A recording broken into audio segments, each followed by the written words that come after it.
that for granted. Chris McGee. Hey, LeBron, congratulations are in order of being the first athlete to ever be named 3-time Sports Illustrated Sports Person of the Year. I would assume that is an amazing honor, but considering where we are as a world, does this one have a little more special meaning to it?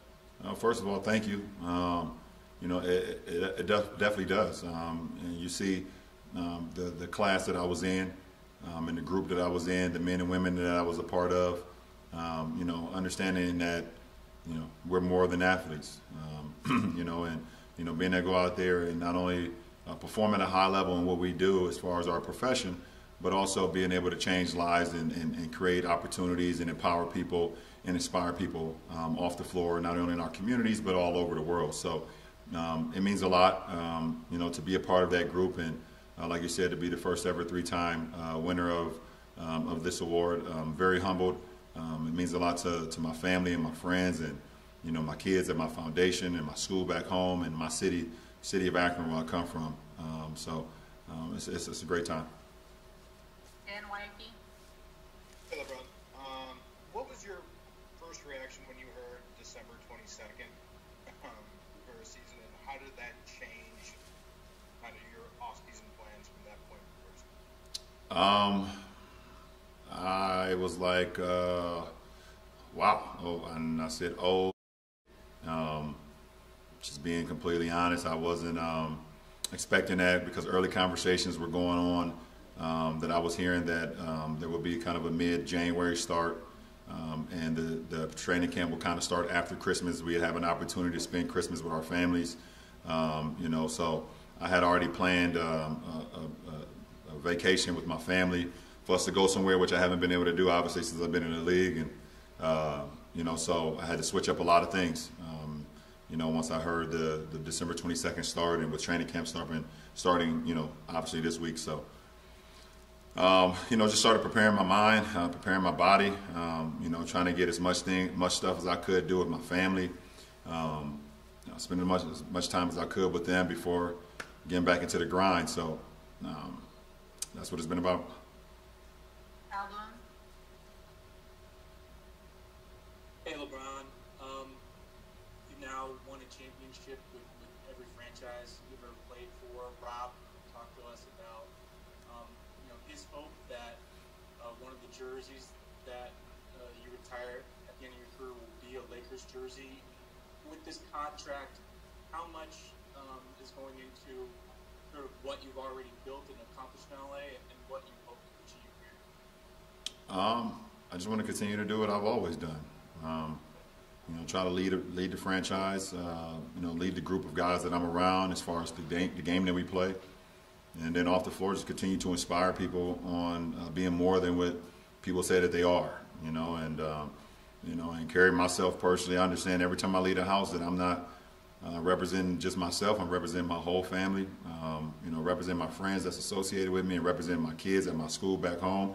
So it's a lot of responsibility for me when I walk out of my household. So, I want to continue to go out there and play the game at a high level, continue to play for my teammates, continue to play for this franchise, play for our fan base, play for whoever, want to see me play the game and like the way I approach the game, and continue to inspire off the floor. Bill Oram. Hey, LeBron, good to see you. I'm wondering, you've been only out of the bubble for like 6 weeks, half as long as you were there in the first place. I'm wondering what the adjustment back to the world has been like for you, and what changes you've had to make in your life, your family's behavior, to limit your exposure and do your part, for the league. I mean, are there changes you made to limit your bubble, your typical orbit? Yeah, I mean, you just have to. I mean, we listen to the experts on what's going on with the climate, as far as COVID, and keep your family in the mask when we leave the house or whatever the case may be, and be cautious of where we travel to, be cautious who we're around. Right now you just try to do everything that you can to protect your family, and hopefully you can stay safe and stay healthy. Obviously that's the most important thing than anything. So that's what it's been all about. I mean, obviously, we are all hoping that the world gets back to normal at some point, so we can get back to kind of some normalcy You know, with our kids being back in school, our kids miss being in school. They're sick and tired of doing these Zoom classes. You know, they love being around their other classmates. They love, you know, being in classrooms and having fun, and I understand that too. You know, so hopefully we can get back to that soon. But much appreciation, much respect to the teachers that's holding these classes. You know, Monday through Friday, they're doing a hell of a job. So much respect to that. But you know, we'll see what happens. But for me, you know, nothing has changed. You know, pretty much I've always been, you know, a protector of my family, and no matter what, no matter if it was, you know, COVID going around or just how we live on a day-to-day basis. Mark Medina. Hey, LeBron, good to see you, and congratulations on your extension and all your accomplishments. You've said a lot of times of the adjustment and struggle with playing games without fans. I was wondering, because of the bubble experience, how more equipped are you to be able to adjust to that, or is that still kind of an ongoing struggle you think you'll continue to have? No, it would never be something that that I'll be fully comfortable with or accustomed with.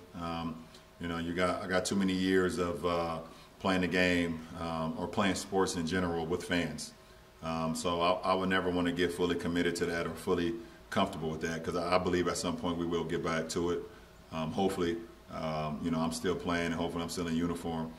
That's the hope, obviously, and I believe it will happen sooner than later. So, but you know, I have the ability to go out there and channel, you know, my focus, understand that I could get to that point of where knowing there's no fans there, but it would never be something that's comfortable or something that I could be accustomed to or something that will feel regular, because I've played so many years throughout my life since I was, I guess, you know, 8 years or 9 years old when I first started playing organized sports where fans were there, and it's just all a part of it. Fans is a part of this game, is a part of sports. Without, I mean, you could just look at some of the greatest sporting events ever of a course of time, and obviously you can see the impact that fans make. So they're missed, they're truly missed from every sport that goes on in the world. Let's take a few more here. BT. What's up, Ron? What's up, B? Appreciate you. Things are good.